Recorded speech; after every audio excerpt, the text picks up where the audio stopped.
پوچھ سکتے ہیں۔ سسٹرز جو برمنگم سے ہیں انہوں نے سوال کیا تھا، پہلے سوال کا جواب میں نے عرض کر دیا کہ سنن ابن ماجہ شریف کی روایت سے ہمیں یہ پتہ چلتا ہے کہ 2 رکعتیں 4 کے برابر ہیں۔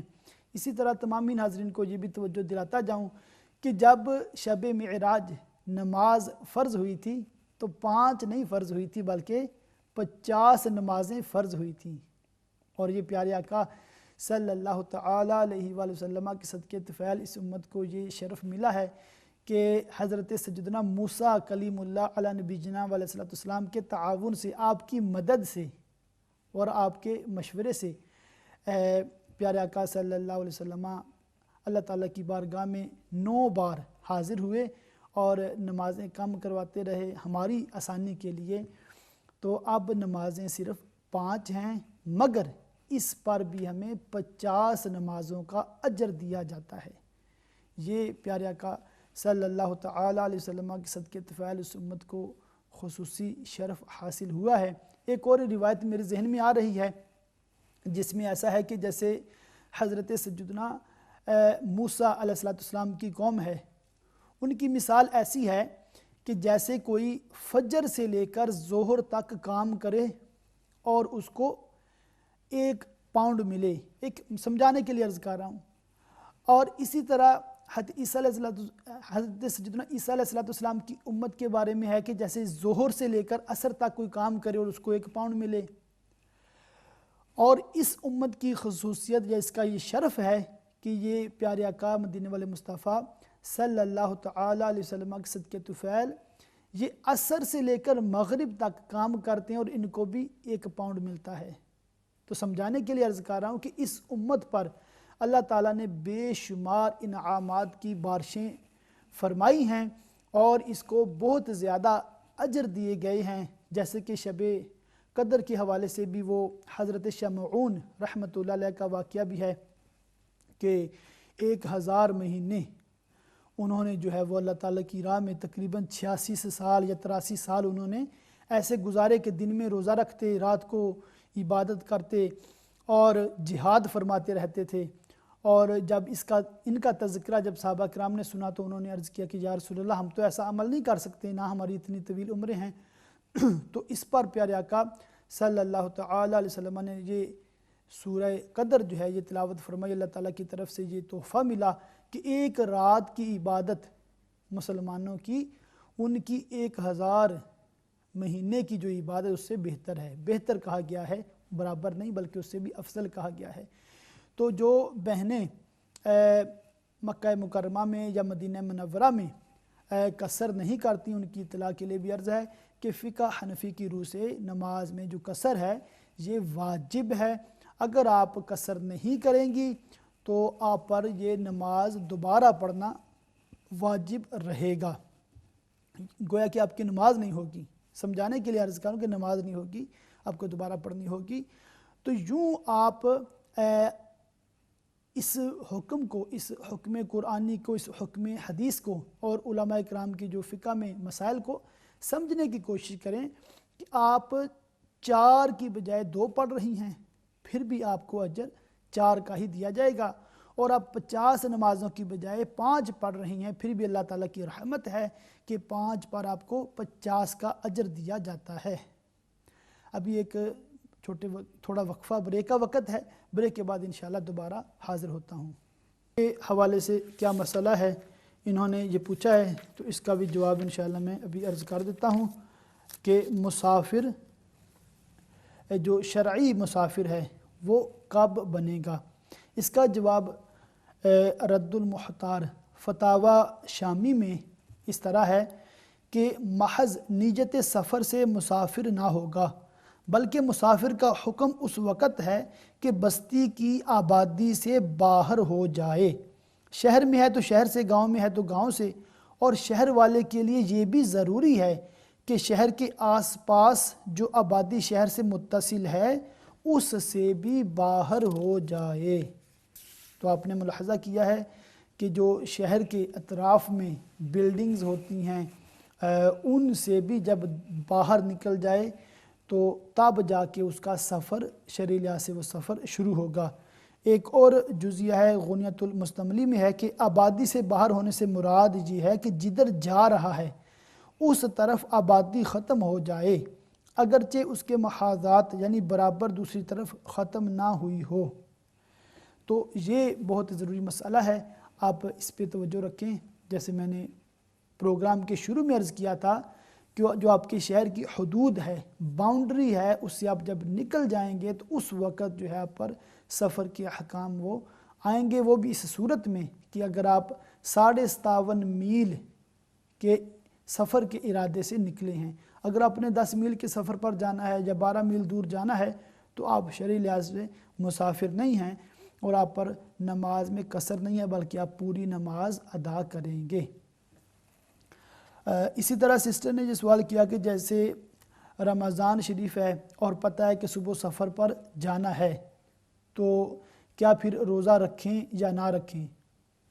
جی، آپ کے سوال کا یہی عرض ہے کہ حدیث پاک میں جو مسافر ہیں ان کو روزے کا جو ہے آپشن دیا گیا ہے، اور میں بھی انشاءاللہ ایک حدیث پاک بھی اس کے حوالے سے عرض کر دیتا ہوں جس میں اس بات کی صراحت ہے کہ جو مسافر ہیں وہ جو ہے رمضان شریف میں اگر سفر کرتے ہیں تو ان کو یہ آپشن ہے کہ چاہیں وہ روزہ رکھیں چاہیں وہ روزہ نہ رکھیں۔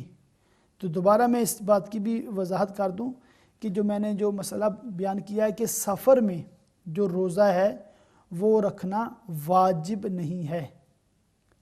اب اس میں آپ اس جملے سے بھی اندازہ لگا سکتے ہیں کہ اس میں رکھنا واجب نہیں ہے، مگر اگر کوئی رکھ لے تو گناہگار بھی نہیں ہے، بلکہ علماء کرام فرماتے ہیں کہ اگر رمضان شریف ہے اور روزہ رکھ سکتا ہے، جیسے آج کل سفر بڑا آسان ہو گیا ہے، ہوائی جہاز میں سفر ہوتا ہے جیسے بیرون ملک جا رہا ہے یا کسی دوسرے دور کے شہر میں بھی جا رہا ہے، اور سفر کار وغیرہ میں یا بس وغیرہ میں ٹرین میں کافی آسان ہے، تو اگر کوئی مسلمان روزہ جس پر واجب ہے، فرض ہے، مرد یا عورت روزہ رکھنا چاہیں تو ان کے لیے بہتر ہے، بلکہ افضل ہے کہ وہ روزہ رکھ لیں تاکہ ان کو رمضان کے روزے کی جو فضیلت ہے خاص طور پر اس میں وہ حقدار ٹھہریں اور اس فضیلت سے محروم نہ ہوں۔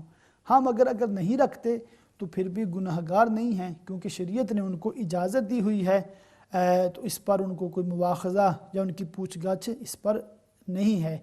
تو اس وجہ سے جو میں نے عرض کیا کہ روزہ رکھنا نہ رکھنا اس کو یہ شریعت کی طرف سے اختیار دے دیا جاتا ہے جو سفر کرنا چاہتا ہے۔ تو جس کو جیسے بہن نے سوال کیا تو جس نے صبح سفر پر جانا ہے اور 57.5 مائلز یا اس سے زیادہ کا سفر اس کا ارادہ ہے تو اس کو یہ آپشن ہے کہ وہ چاہے روزہ رکھے چاہے نہ رکھے۔ تو اس کو جو ہے وہ صبح سحری کرنا اس کے لیے پھر ضروری نہیں ہے، کیونکہ اس نے سفر کرنا ہے اور اس پر سفر کے احکام ہیں اور جو ہے وہ سفر میں اس نے جانا ہے، تو اس وجہ سے اس پر روزہ رکھنا اب ضروری نہیں رہا، بلکہ جب اگر رمضان کا روزہ ہے تو رمضان شریف کے بعد وہ ایک روزے کی یا 2 روزے جتنے اس نے قضا کیے ہیں سفر کے دوران تو ان کی وہ قضا بعد میں کرے گا، اس کی جو تلافی کرنی پڑے گی، معاف نہیں ہے بلکہ بعد میں رکھنا ہوگا۔ تو ایک بھائی ہیں ایم خان صاحب، انہوں نے بریڈ فورڈ سے کال کی ہے، وہ ایک واقعہ بیان کر رہے تھے کہ خیبر کے جو قلعہ ہے مدینہ منورہ کے اطراف میں خیبر کا جو مقام ہے وہاں پر کوئی بکریاں چرانے والا نان مسلم تھا، تو جب وہ پیارے آقا مدینے والے مصطفیٰ صلی اللہ تعالی علیہ وسلم کی بارگاہ میں حاضر ہوتا ہے تو اسلام کے بارے میں پوچھتا ہے، تو پیارے آقا صلی اللہ علیہ وسلم کی حسن اخلاق سے وہ بہت متاثر ہوتا ہے اور بڑا وہ سرپرائز ہوتا ہے کہ کیا مجھے گلے سے لگائیں گے۔ تو ممکن ہے انہوں نے یہ روایت کہیں پڑھی ہو یا سنی ہو، تو اس سے جو ہمیں سیکھنے کو ملتا ہے یہی ملتا ہے کہ ہمارے پیارے آقا صلی اللہ تعالی علیہ وسلم رحمت للعالمین ہیں، بہت ہی شفیق و مہربان ہیں، اور اسلام کا ہی یہ درس ہے کہ نو ریسزم، اسلام کا ہی یہ درس ہے کہ خطبہ حجۃ الوداع اگر آپ سنیں یا پڑھیں، آپ نے سنا بھی ہوگا کہ پیارے آقا صلی اللہ علیہ وسلم نے ارشاد فرمایا تھا کہ کسی عربی کو کسی اجمی پر کوئی فضیلت نہیں ہے، کسی گورے کو کسی کالے پر کوئی فضیلت نہیں ہے، مگر فضیلت ہے تو اس کو ہے جو تقوی والا ہے، جو پرہیزگار ہے۔ اللہ کے نزدیک وہی بندہ زیادہ عزت والا ہے جو اللہ تعالیٰ کا خوف رکھنے والا ہے، نیکی کرنے والا ہے، گناہوں سے بچنے والا ہے۔ تو ہمیں اسلام کا یہی درس ملتا ہے، اور جیسے کہ ابھی محرم شریف میں ہی وصال پرملال ہے حضرت سیدنا بلال حبشی رضی اللہ تعالیٰ عنہ کا، کہ ان کی بظاہر رنگت بھی جو بلالی رنگ تھا، مطلب ان کا کلر جو تھا وائٹ نہیں تھا، اب وائٹ کے اپوزٹ ان کا کلر تھا، سفید نہیں تھا، سفید کے جو متضاد ہے ان کا کلر تھا۔ اس کے باوجود وہ مؤذن رسول ہیں، وہ 5 وقت اذان دیا کرتے تھے، اور مؤذن کا جو شرف ہے اس میں دیکھیں آپ کمپیریٹیولی اس پہ علماء گفتگو کرتے ہیں کہ امام افضل ہے یا مؤذن افضل ہے، یعنی کہ اس قدر فضیلت والا یہ کام ہے اذان کی جو دینا ہے، اذان دینا اتنا فضیلت کا کام ہے کہ بعض علماء جو ہیں وہ مؤذن کو امام سے افضل کہتے ہیں، مگر زیادہ تر علماء یہی کہتے ہیں کہ امام افضل ہے۔ تو عرض کرنے کا مقصد یہ ہے کہ سیدنا بلال حضرت بلال حبشی رضی اللہ تعالیٰ عنہ کو حضرت عمر فاروق اعظم رضی اللہ تعالیٰ عنہ سیدنا بلال کہا کرتے تھے کہ اے ہمارے سردار۔ یہ دیکھیں کہ قریشی ہونے کے باوجود، عرب ہونے کے باوجود، حضرت عمر فاروق اعظم رضی اللہ تعالیٰ عنہ خلیفہ ثانی ہونے کے باوجود آپ جو ہیں حضرت بلال حبشی کو، جن کی جو رنگت وہ سفید نہیں تھی، تو ان کو وہ سیدنا بلال کہا کرتے تھے کہ اسلام میں جو فضیلت ہے وہ رنگ و نسل کی فضیلت نہیں ہے، بلکہ تقوی پرہیزگاری کی فضیلت ہے۔ تو آپ نے جو واقعہ سنا ہے ممکن ہے کہ اسی طرح کا واقعہ ہوگا، اور ہمارے آقا صلی اللہ علیہ وسلم کی اخلاق حسنہ کے تو بے شمار واقعات ہیں۔ تو آپ نے جو اس میں سیکھنے کو تمامی ناظرین کے لیے یہی ہے کہ کوئی بھی آپ کے پاس اسلام کے بارے میں اگر معلومات لینا چاہتا ہے، کوئی بات آپ سے پوچھنا چاہتا ہے، بلکہ کوئی بھی شخص مسلم یا نان مسلم آپ سے جب ملاقات کرتا ہے تو آپ کا جو ان کے ساتھ رویہ ہے وہ حسن اخلاق والا ہونا چاہیے، بڑا نرمی والا، پیار محبت والا اپنا انداز ہونا چاہیے، تاکہ جو لوگ اسلام سے دور ہیں وہ اسلام کے قریب آ جائیں۔ یہ آپ کی انٹینشن جب ہو جائے گی، جب آپ کے ذہن میں یہ بات سوار ہو جائے گی کہ مجھے جو غیر مسلم ہیں ان کو بھی اسلام کی دعوت دینی ہے، ان کو بھی میں نے مسلمان کرنے کی کوشش کرنی ہے، اور یہ مسلمان کرنے کی جو کوشش ہے بائی فورس نہیں ہے، لا اکراہ فی الدین، اسلام میں کوئی زبردستی نہیں ہے۔ جن ممالک پر اسلام کو غلبہ، مسلمانوں کو غلبہ حاصل ہوا، کبھی بھی جبری طور پر انہیں اسلام قبول کرنے کا حکم نہیں دیا گیا۔ جی ہاں، اسلامی سلطنت میں جب تک دنیا میں باقاعدہ خلافت کا دور چلتا رہا، کہ خلافت عباسیہ کا دور رہا تقریباً 600 سال تک، پھر اس کے بعد جو خلافت عثمانیہ، ترکی جو مسلمان ہیں ان کا دور حکومت جسے خلافت عثمانیہ اوٹومن امپائر بھی کہا جاتا ہے، وہ تقریباً 1921 تک یہ دور خلافت عثمانیہ کا دور رہا ہے۔ اور اس کے بعد کیا ہوا کہ سارے اسلامی ممالک وہ سیپریٹ ہو گئے، خلافت ختم ہو گئی۔ تو جب تک اسلامی خلافت کا جو دور رہا ہے، جتنے بھی نان مسلم تھے، جو مسلم کنٹریز میں اقلیت کے طور پر تھے، ان کے ساتھ مسلمانوں نے بڑے محبت، بڑی شفقت اور ان کے بڑے حقوق کا خیال رکھا ہے۔ اور بعض معاملات میں آپ اس پہ غور کریں، بعض معاملات میں جو ذمی کفار ہوتے ہیں ان کے رائٹس مسلمانوں سے بھی زیادہ ہو جاتے ہیں، تو یعنی کہ ان کو فل پروٹیکشن دینا یہ بھی اسلامی حکومت کا کام ہے، اور اسلام کی یہ خصوصیت، اسلام کا یہ درس بھی ہے۔ اور جو آپ نے سوال کیا ہے کہ اس واقعہ سے ہمیں جو سیکھنے کو ملتا ہے وہ میں نے عرض کر دیا، مزید بھی الحمدللہ سے بہت کچھ سیکھنے کو ہمیں ملتا ہے۔ مختصر یہ کہ ہمیں اپنے اخلاق کو اچھا کرنا چاہیے۔ اور پھر آپ نے بڑے مشہور بزرگ جو انڈیا کے بزرگ ہیں حضرت سیدنا باقی باللہ رحمۃ اللہ تعالی علیہ، اور آپ نے فرمایا کہ وہ جیسے بلی کی مثال آپ نے دی ہے، ان بزرگوں نے کسی کو سمجھانے کے لیے جانور کی مثال بطور مثال پیش کی ہے، تو پھر آپ نے کہا کہ وہ جو ہے وہ اس طرح کی جو بزرگ مثالیں دیتے ہیں، مثنوی مولانا روم میں بھی اس طرح کی حکایات درج ہیں، تو ان حکایات سے ہمیں کیا سیکھنے کو ملتا ہے؟ تو اس سے ہمیں یہی سیکھنے کو ملتا ہے کہ بزرگوں نے ہر علاقے کے ہر دور کے جو لوگ ہیں ان کی ذہنی سطح کے مطابق کلام کیا ہے، کلام فرمایا ہے۔ دوسرے لفظوں میں کہہ لیں کہ اولیاء اللہ کی یہ شان رہی ہے کہ وہ جس علاقے میں، جس خطے میں، جس ملک میں ہوتے تھے، وہاں کے مقامی لوگوں کو انہی کے انداز سے، انہی کی مثالوں سے اسلام کی باتیں وہ سکھایا کرتے تھے، سمجھایا کرتے تھے۔ اور جیسے کہ ایگزامپلز، بلی کی ایگزامپل دینا یا چوہے کی ایگزامپل دینا، تو اس میں کوئی حرج نہیں ہے۔ قرآن پاک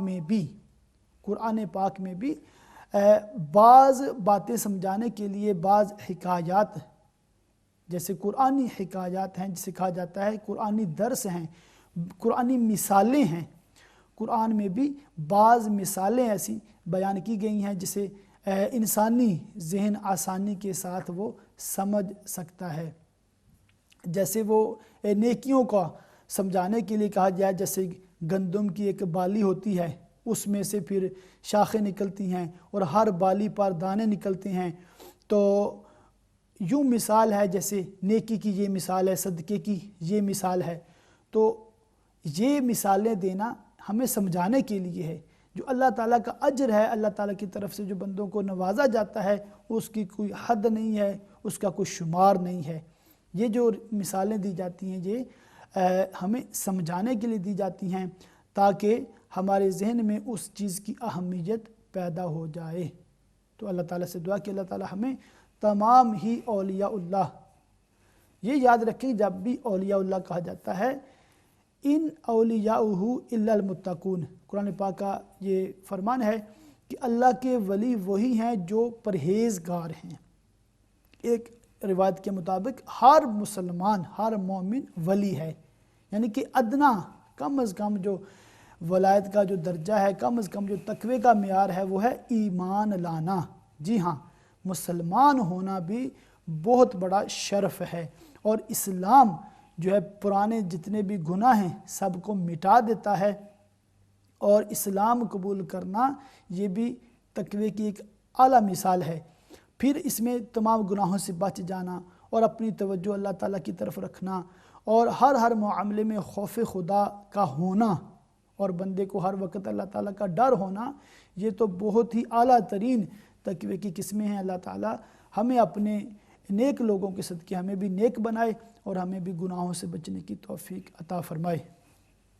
ایک بھائی ہیں عابد صاحب، انہوں نے مانچسٹر سے کال کی ہے، وہ فرما رہے ہیں کہ قرآن پاک میں تو یہ شرط ہے کہ جو ہے وہ نماز میں جو ہے وہ قصر اسی صورت میں کریں گے کہ جب کفار کا خوف ہو، جیسے جنگ کی حالت ہو، ویسے جو عام سفر ہے ان میں قصر نہیں ہے۔ تو ان کی اطلاع کے لیے میں دوبارہ عرض کر دیتا ہوں کہ میں نے شروع میں بھی عرض کیا تھا کہ بخاری شریف کے بعد احادیث مبارکہ جی کی جو کتابیں ہیں ان میں دوسری بڑی مشہور، بڑی اتھینٹک کتاب ہے صحیح مسلم شریف۔ اس میں یہ روایت موجود ہے کہ ایک صحابی ہیں جن کا نام ہے یعلا بن امیہ رضی اللہ تعالیٰ عنہ، انہوں نے حضرت سیدنا عمر فاروق اعظم رضی اللہ تعالیٰ عنہ سے یہی سوال کیا تھا جو آپ نے آج مانچسٹر سے سوال کر رہے ہیں آپ، تو اسی پر انہوں نے یہ سوال کیا تھا کہ اس آیت مبارکہ سے تو ہمیں یہ سمجھ میں آتا ہے آن تقصروا من الصلاة ان خفتم ان یفتنکم الذین کفروا ان الکافرین کانوا لکم عدوا مبینا۔ تو انہوں نے کہا تھا کہ اس میں تو لگتا ہے کہ جیسے شرط ہے کفار کا خوف، تو اس پر فاروق اعظم رضی اللہ تعالیٰ نے یہ ارشاد فرمایا کہ ہم کو بھی تعجب ہوا تھا، اور ہم نے پیارے آقا صلی اللہ علیہ وسلم سے پوچھا تھا، تو حضور اکرم نور مجسم صلی اللہ تعالیٰ علیہ وسلم نے ارشاد فرمایا کہ تمہارے لیے یہ اللہ کی طرف سے صدقہ ہے، تم اس کا صدقہ قبول کرو۔ تو امید ہے عابد بھائی نے جو سوال کیا ان کو یہ سمجھ آ گیا ہوگا کہ یہ کفار کا جو خوف ہے یہ شرط نہیں ہے۔ یہ جو مسائل امہ چینل پر ابھی اس پروگرام میں بیان کیے جا رہے ہیں یہ فقہ حنفی کی روح سے ہیں۔ ممکن ہے کہ آپ فقہ حنفی کو فالو نہ کرتے ہوں، کسی اور فقہ کو فالو کرتے ہوں، اور آپ کی جو فقہ ہے جو آپ کے علماء نے جو تعلیم کیا ہے اس میں یہ نماز جو سفر کی نماز اس میں قصر نہ ہو۔ تو تمام ہی ناظرین کے لیے وضاحت دوبارہ کر دیتا ہوں کہ ابھی جو اس وقت YQA جو کویسچنز آنسر کا پروگرام ہے اس میں فقہ حنفی کی روح سے اور مسلک اہل سنت والجماعت کی روح سے مسائل بیان کیے جاتے ہیں۔ اگر آپ کو مزید تشفی چاہیے، مزید تفصیل ڈیٹیل چاہیے تو آپ دوبارہ کال کر کے اپنا سوال پیش کر سکتے ہیں، اور بہتر ہے اگر یہ بھی بتا دیا جائے کہ آپ کس فقہ کو فالو کرتے ہیں تاکہ پھر اس حساب سے بات کی جائے اور آپ کو سمجھانا آسان ہو جائے۔ اب میں یہ بیان کر رہا تھا کہ سفر کی نماز، جو سفر میں ہم نماز پڑھتے ہیں اس کی احکام بیان کر رہا تھا۔ اب فتاوی عالمگیری جسے فتاوی ہندیہ بھی کہا جاتا ہے، اور یہ ملا جیون رحمۃ اللہ تعالی علیہ کے زیر سرپرستی اور اورنگزیب عالمگیر جو بادشاہ ہندوستان کا گزرا ہے مغلیہ خاندان کا، اس کے تعاون سے 500 علماء کے جو مشاورت سے ان کے فتووں کو جمع کر کے یہ فتاوی عالمگیری ترتیب دیا گیا تھا۔ اس میں بھی لکھا ہے کہ سفر جائز کام کے لیے ہو یا ناجائز کام کے لیے ہو، بہرحال مسافر کے احکام جاری ہوں گے، قطع نظر اس کے کہ آپ جو ٹریول کر رہے ہیں are you going with the good intention or you going with the bad intention, it does not matter, because if you are traveling with the intention of going more than 57.5 miles you have to do qasr, you have to shorten your salah, meaning instead of reading 4 rakat you only read 2 rakat, and that's not optional, that's obligatory, it's compulsory for you to read only 2 rakat farz instead of 4 rakat farz۔ تو یہ مسئلہ تمام ہی ناظرین نے سیکھا ہوگا، سمجھا ہوگا کہ جو سفر ہے وہ جائز کام کے لیے ہے یا ناجائز کام کے لیے۔ ظاہر اگر ناجائز کام کے لیے سفر ہوگا تو سفر بھی ناجائز ہے، ایسا کام بھی گناہ کا کام ہے، اس میں ثواب تو نہیں ہے، مگر پھر بھی سفر کے احکام وہ جاری ہوں گے۔ تمامی ناظرین کی اس بات کی طرف بھی توجہ دلا دوں کہ جب سے فقہ حنفی بنی ہے، یعنی کہ حضرت سیدنا امام اعظم ابو حنیفہ رحمۃ اللہ علیہ کی جو تعلیمات ہیں، آپ کی جو فقہ ہے، آپ نے جو مسائل شرعیہ میں اجتہاد فرمایا ہے، اس وقت سے لے کر جب تک خلافت اسلامیہ کا دور رہا ہے، ہر دور میں فقہ حنفی ہی نیشنل لیول پر، بلکہ جب تمامی ممالک اسلامیہ کو ملایا جائے تو انٹرنیشنل لیول پر جو اسلامک گورنمنٹ ہوتی تھی، جو بھی مسلمان حکمران مختلف ملکوں کو، جی جرمنی سے سسٹر ہیں کال پر، السلام علیکم۔ وعلیکم السلام ورحمۃ اللہ وبرکاتہ۔ علامہ صاحب آپ خیریت سے؟ جی الحمدللہ علی کل حال۔ اللہ سبحانہ و تعالیٰ آپ کو اور ہمارے علماء حق اہل سنت جماعت کو سلامت رکھے اور ان کو اپنے مقربین بندوں میں شامل فرمائے اور ہمارے مغفرت بھی ہو جائے، آمین۔ آپ علماء کے صدقے سے، نبی پاک صلی اللہ علیہ وسلم کے صدقے سے۔ علامہ صاحب میرا سوال یہ ہے، جو ایک میرے دوست تھے انہوں نے مجھے ایک میسج سینڈ کیا ہے، انہوں نے یہ ایک سوال ہوا ہے نبی پاک صلی اللہ علیہ وسلم کے متعلق اور اولیاء کرام جو اولیاء اعظام ہیں ان کے متعلق انہوں نے سوال کیا ہے کہ جو ہم مسلمان ہیں وہ اولیاء کرام سے اور نبی اکرم صلی اللہ علیہ وسلم سے ہم کوئی چیز نہیں مانگ سکتے، یعنی ہم مانگنا جائز نہیں ہے۔ وہ انہوں نے یہ کہا، وہ بھی ایک عالم ہے اور انہوں نے ایک فتوا کا نام دیا ہے, فتوا حقانی ہے, وہ انہوں نے یہ نام دیا ہے. اور میں اس دوست کو یہ بتانا چاہتی ہوں, پھر اس لیے میں نے آپ سے سوال کیا ہے کہ آیا یہ بات, یہ ہمارا عقیدہ تو یہ نہیں ہے, تو پھر وہ لوگ ایسے پتہ بھی نہیں ہے کہ کہتے کہ ہم اہل سنت جماعت ہے. یہ بات بھی انہوں نے کہا ہے کہ ہمارے عقیدہ یہ, اور ہم اولیاء اللہ کو مانتے ہیں اور ان کو جو ہے قرآن کریم میں ہے وہ دلیل ملتا ہے, اور ہم زیارت بھی جاتے ہیں.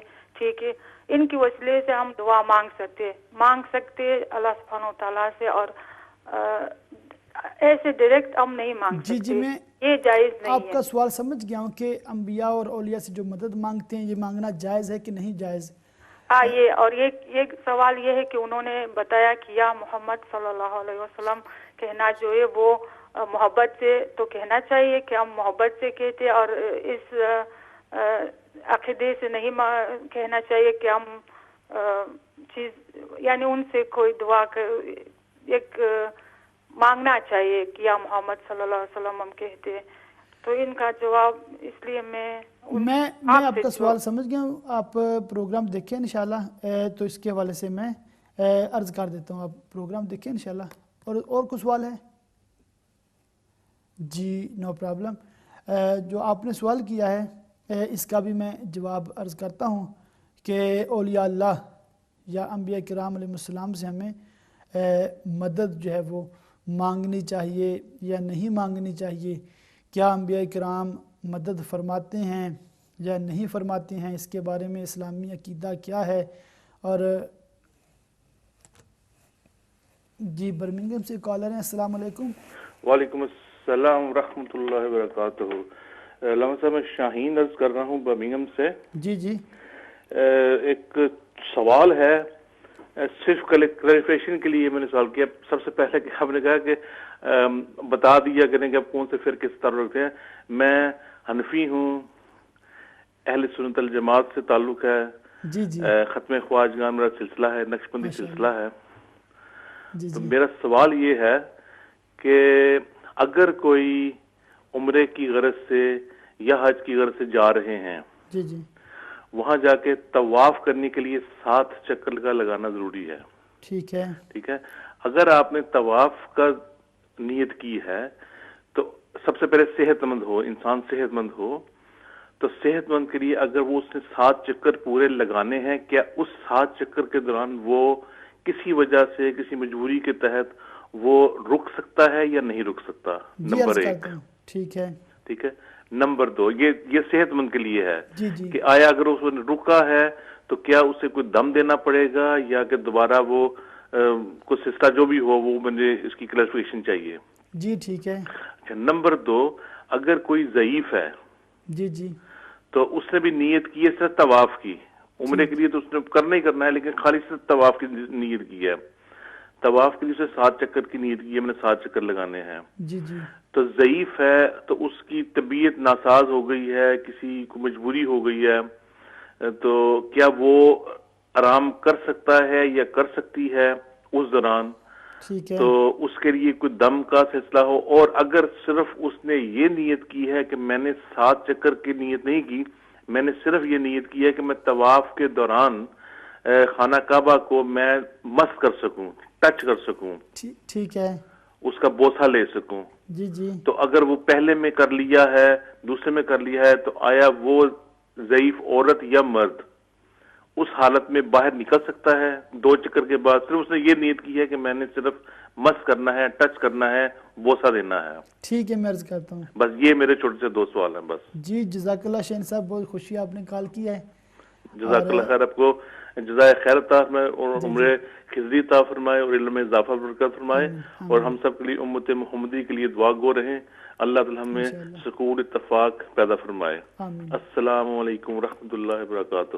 وعلیکم السلام. اللہ تعالیٰ آپ کی تمام دعائیں تمام ہی ناظرین تمام ہی مسلمانوں کے حق میں قبول فرمائے, اور اللہ تعالیٰ ہم سب کی مغفرت فرمائے, اور تمام ہی مسلمانوں کو اللہ تعالیٰ دین و دنیا میں بھلائیاں عطا فرمائے. تو ایک سسٹر نے جو جرمنی سے کال کی ہے, تو وہ پوچھ رہی ہیں کہ کسی نے یہ کسی فتاوی کا بھی حوالہ دیا ہے کہ وہاں پر یہ ہے کہ غیر اللہ سے مدد مانگنا جائز نہیں ہے۔ تو اس کے بارے میں انہوں نے یہ سوال کیا ہے، تو اس کے بارے میں جواباً عرض کر دیتا ہوں کہ قرآن پاک میں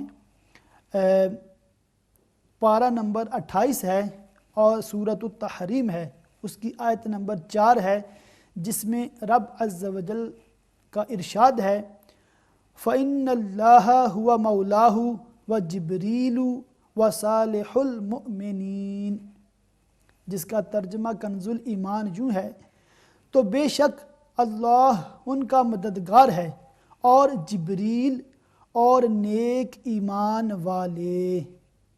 تو اس ترجمے پر ہی آپ غور کریں کہ اللہ تعالی مددگار ہے، اور پھر حضرت سیدنا جبریل امین علیہ السلام وہ بھی مددگار ہیں۔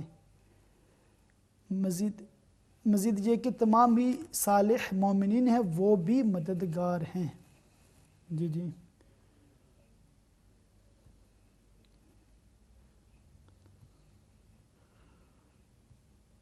جی ایک اور کالر ہیں لائن پر۔ السلام علیکم۔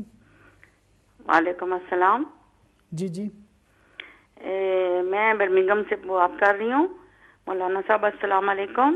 وعلیکم السلام۔ جی بہن آپ سوال کریں۔ جی میرا سوال یہ ہے کہ اگر ہم یہاں ہم برمنگھم رہتے ہیں، تو میں برمنگھم سے ہم جب لندن جاتے ہیں تو پلیز یہ بتا دیں کہ ہم مطلب ظہر کی نماز قصر کیسے کریں گے، مکمل بتا دیں ذرا پلیز۔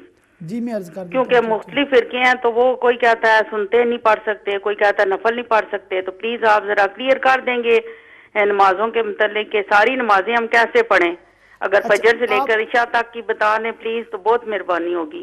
آپ تھوڑا یہ بتائیں کہ برمنگھم سے لندن کتنی دور ہے؟ کوئی 150 میل ہے نا۔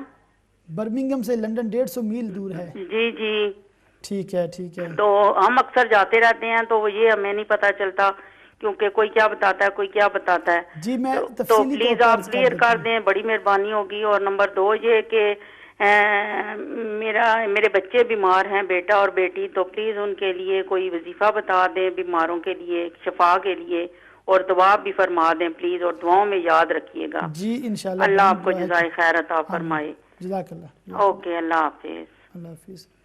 جو سسٹر نے دعا کی درخواست کی تو اللہ تعالیٰ سے دعا کہ اللہ تعالیٰ آپ کے بچوں کو صحت و عافیت کے ساتھ عمر دراز بالخیر عطا فرمائے، اور تمام ہی ناظرین میں سے جتنے بھی مسلمان گھروں میں یا اسپتالوں میں بیمار ہیں، اللہ تعالیٰ تمام بیمار مسلمانوں کو شفائے کاملہ عطا فرمائے۔ تو جو سوالات کے میں جوابات عرض کر رہا تھا کہ بعض لوگ یہ کہتے ہیں کہ صرف اللہ مدد کر سکتا ہے، کوئی اور مدد نہیں کر سکتا۔ اب اس جملے پہ اگر آپ غور کریں تو اگر تو ان کا یہ مطلب ہے کہ حقیقی طور پر اللہ تعالیٰ ہی مدد کر سکتا ہے، بغیر اللہ تعالیٰ کے اذن کے کوئی مدد نہیں کر سکتا، تو یہ جملہ ان کا بالکل درست ہے۔ اور اگر ان کا یہ مطلب ہے کہ اللہ کے علاوہ کوئی مدد کر ہی نہیں سکتا، تو وہ خود بتا دیں کہ جب ان کو کوئی پریشانی ہوتی ہے، جب گھر میں کوئی چور ڈاکو آ جاتے ہیں یا کسی کے ساتھ کوئی فائٹ ہو جاتی ہے، تو پھر وہ پولیس کو کال کیوں کرتے ہیں، وہ پولیس کی مدد کیوں حاصل کرتے ہیں، وہ پولیس سے مدد کیوں مانگتے ہیں۔ اسی طرح جب وہ بیمار ہوتے ہیں یا ان کو آپریشن کروانا ہوتا ہے تو پھر وہ ڈاکٹر کی مدد کیوں حاصل کرتے ہیں۔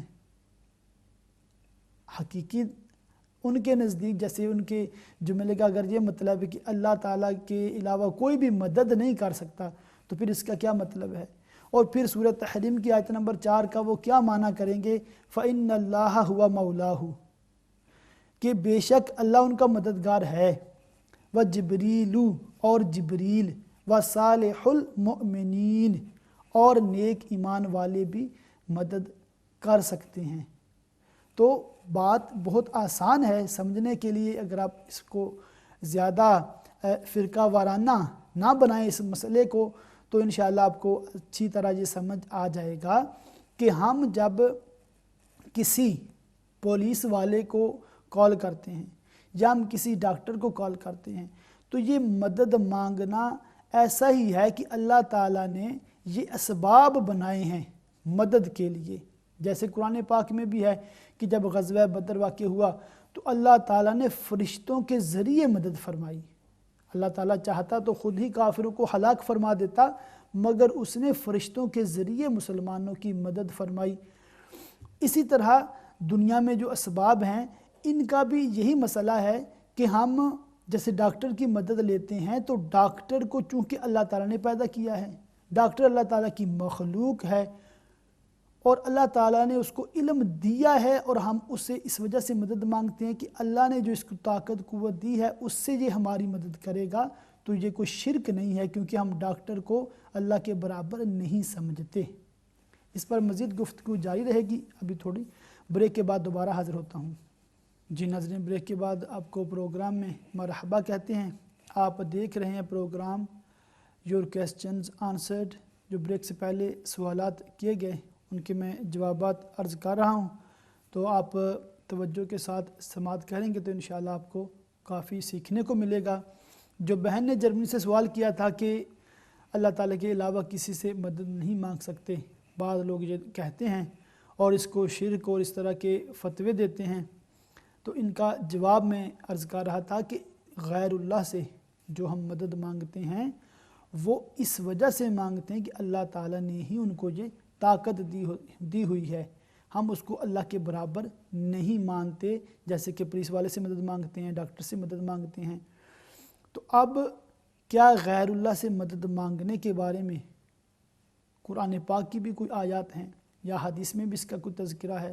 تو آئیے قرآن پاک کی 4 آیات مبارکہ میں پیش کر دیتا ہوں ترجمے کے ساتھ، تو اس سے آپ خود ہی اندازہ لگا سکتے ہیں کہ اللہ کے علاوہ بھی دوسرے سے مدد مانگ سکتے ہیں.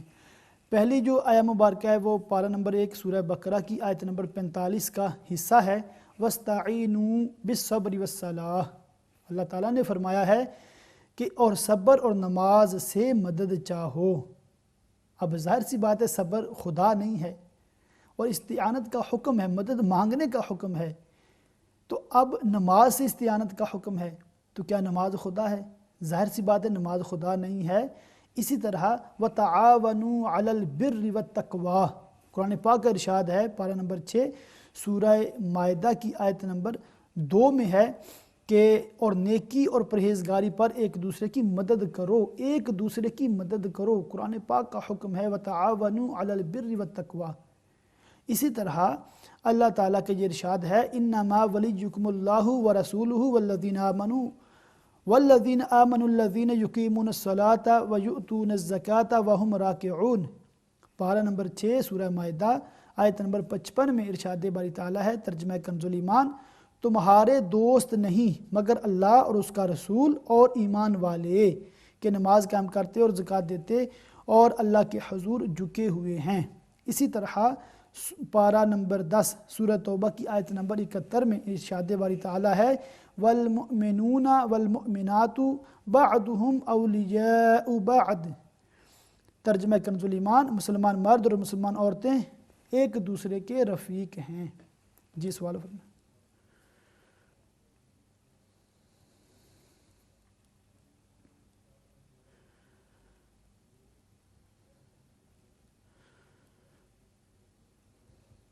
سفر کے بارے میں ٹھیک ہے.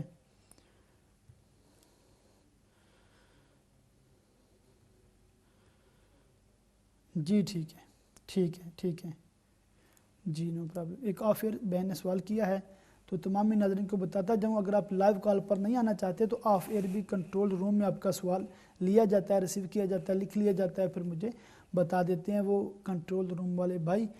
تو اس طرح بھی یہ صورت آپ کو موجود ہے. اسی طرح ٹیکسٹ میسج کے ذریعے بھی آپ سوال کر سکتے ہیں اور یہ پروگرام ڈیلی ہوتا ہے. اگر آپ کے ذہن میں کوئی ایسے سوال ہوں جو آپ سنڈے نہیں پوچھ سکتے یا نہیں پوچھ سکے تو آپ منڈے ٹیوزڈے کسی بھی دن پوچھ سکتے ہیں. یہ آپ کے لیے امت چینل کی طرف سے یہ خصوصی یہ پروگرام ہے کہ امت کی رہنمائی کے لیے ہر روز 10 سے 12 یہ پروگرام ہوتا ہے. بلکہ سیٹرڈے اور سنڈے شام کو بھی تقریباً 3 ساڑھے 3 بجے اور اس طرح یہ پروگرام دوبارہ YQA کا لائیو ہوتا ہے جس میں علماء اکرام آپ کے سوالات کے جوابات دیتے ہیں. اور ڈیورنگ ویک بھی تقریباً رات 9 بجے کے بعد روزانہ ہی کوئی نہ کوئی لائیو پروگرام ہوتا ہے جس میں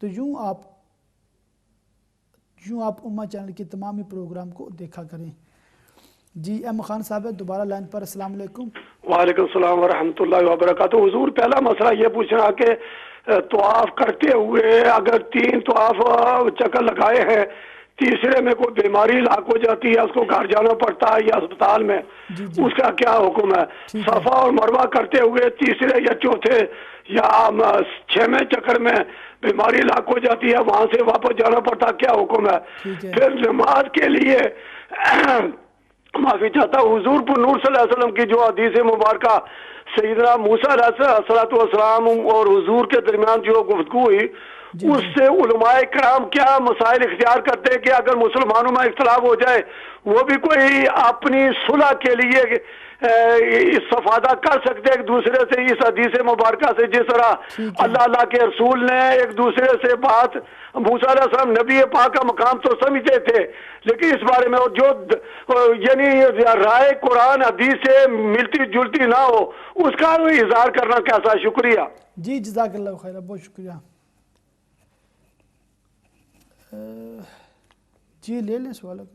جی تو جو سوالات آپ نے کیے ہیں میں جلدی سے ان کے جوابات عرض کر دیتا ہوں۔ غیر اللہ سے مدد مانگنے کے بارے میں احادیث میں بھی بیان ہے۔ ایک حدیث پاک ہے جس کا مفہوم یہ کہ میرے رحم دل امتیوں سے حاجتیں مانگو رزق پاؤ گے، یہ حدیث پاک جامع صغیر میں ہے، اور اسی طرح ایک حدیث پاک معجم الکبیر میں بھی ہے جس میں کہ بھلائی اور اپنی حاجتیں اچھے چہرے والوں سے مانگو، اور ایک حدیث پاک مسند الشہاب اس میں ہے کہ اللہ تعالیٰ فرماتا ہے فضل میرے رحم دل بندوں سے مانگو، ان کے دامن میں آرام سے رہو گے کہ میں نے اپنی رحمت ان میں رکھی ہے۔ اور بھی بہت ساری اس میں احادیث روایات ملتی ہیں اس ٹاپک کے حوالے سے کہ اللہ تعالیٰ کے علاوہ بھی کسی سے مدد مانگ سکتے ہیں یا نہیں مانگ سکتے۔ تو یہ اہل سنت کا متفقہ عقیدہ ہے کہ غیر اللہ سے مدد مانگنا اس شرط پر کہ اللہ تعالیٰ نے اس کو یہ قوت طاقت عطا کی ہے، اللہ تعالیٰ کے اذن سے وہ مدد کرتے ہیں، تو اس طرح مدد مانگنا جائز ہے، اس میں کوئی حرج نہیں ہے۔ اور اسی طرح جو ایک سوال ہے کہ یا محمد کہنا کیسا ہے، اس میں دیکھیں کہ علماء کرام فرماتے ہیں کہ اللہ تعالیٰ نے یہ قرآن پاک میں آداب بتائے ہیں، بارگاہ رسالت کے آداب بتائے ہیں، اور اس میں یہ بھی ایک ادب ہے کہ پیارے آقا صلی اللہ علیہ وسلم کو اس طرح نہ پکارو جس طرح تم ایک دوسرے کو پکارتے ہو، یعنی کہ اس میں تفسیر میں لکھا ہے کہ جیسے ہم کسی کا نام ہو، جیسے شاہد کسی کا نام ہے تو ہم کہتے ہیں یا شاہد، اے شاہد، تو اس طرح پیارے آقا صلی اللہ علیہ وسلم کو یا محمد کہہ کر نہیں پکارنا چاہیے، بلکہ کہنا چاہیے یا رسول اللہ، یا حبیب اللہ، یا رحمت للعالمین۔ تو یا رسول اللہ کہنا چاہیے، یا محمد نہیں کہنا چاہیے۔ تو یہ تھوڑا اس میں احتیاط کرنی چاہیے کہ جب بعض نعت خوان حضرات یا بعض کلام بھی ایسے ہیں تو اس میں بھی یہ پڑھنے والے کو چاہیے کہ ایسی کوشش کرے کہ وہ یا رسول اللہ، یا حبیب اللہ اس طرح کے القابات کا اضافہ کرے۔ اسی طرح وقار الفتاوی میں جو بڑا اتھینٹک فتاوی ہے مفتی پاکستان مفتی وقار الدین رحمۃ اللہ علیہ کا تحریر شدہ ہے، اس میں سوال کیا گیا تھا کہ مسجدوں میں یا اللہ یا محمد یہ لکھا ہوتا ہے، ایسا لکھنا کیسا ہے؟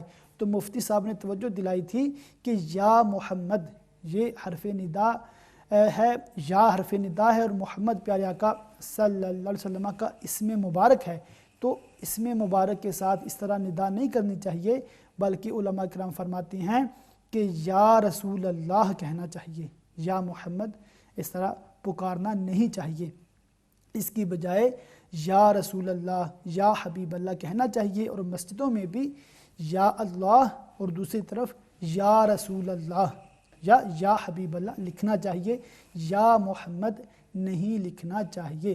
فتاوی رضویہ میں بھی اس پر اعلیٰ حضرت رحمۃ اللہ علیہ نے کافی گفتگو فرمائی ہے۔